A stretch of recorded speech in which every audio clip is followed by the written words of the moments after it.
I thought this would be a really good topic to go over today in light of the University of Michigan football coach getting fired. And this is not just happening at Michigan. I'm not dogging on Michigan. This happened at Michigan State with Mel Tucker, Pat Fitzgerald at Northwestern, Art Briles at Baylor.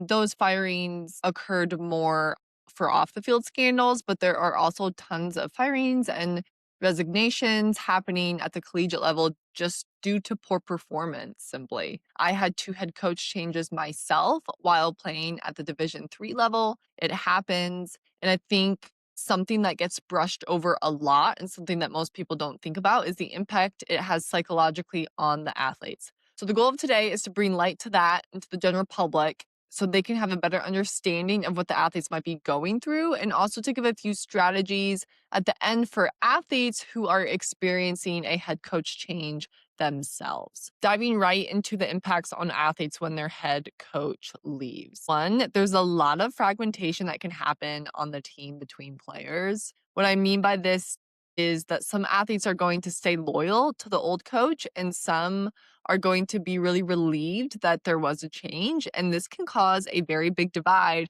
between the players and create tension if they disagree. And this is a problem because without that head authority figure, their teammates are all they have. And if they aren't pulling each other together, then it's going to be really hard to come together again when a new head coach comes in. So besides creating a big divide on the team between the players, athletes will definitely be overthinking all those what if thoughts. What if I lose my scholarship? What if the new coach brings in his own players? Is my position safe? This coach didn't recruit me. What if I don't fit into their style? What if I don't enter the transfer portal? What if I do enter the transfer portal? And all these questions can cause a lot of stress as they're waiting around for all these answers. So we have the creating a divide on the team, overthinking, and increased stress. Three, increased pressure on the athletes. So a big need that athletes feel when a new head coach comes in is this need to reprove themselves, which can cause them to really play tight and tense because they want to impress so bad, especially if a new coach brings in their own guys. They might be playing to avoid making mistakes and gain approval, which is not going to be fun. And it's not going to lead to the best results. They're basically just playing to avoid making mistakes. Four, another big psychological impact that a head coach change can have on athletes is a lack of trust now. So depending on how the coach got fired or their reason for leaving, the athlete might be really slow to communicate or fully trust a new coach that comes in.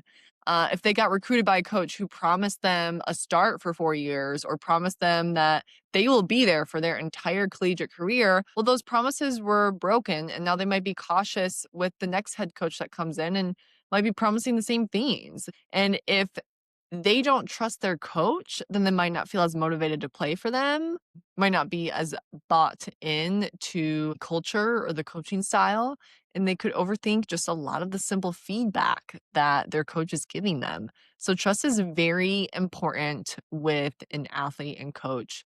And when that trust is broken, it's going to be really hard to get back. So those are four main things that athletes are going to be going through when their head coach leaves. It can cause a divide, it can lead to a lot of overthinking, increased pressure, and a lack of trust. Now, here are three things that athletes can do and think about to help them stay resilient through a head coach change. Number one, it sounds cliche, but it's so true. Focus on the controllables. You can't control who gets fired. You can't control who gets hired. You cannot control the system, the politics.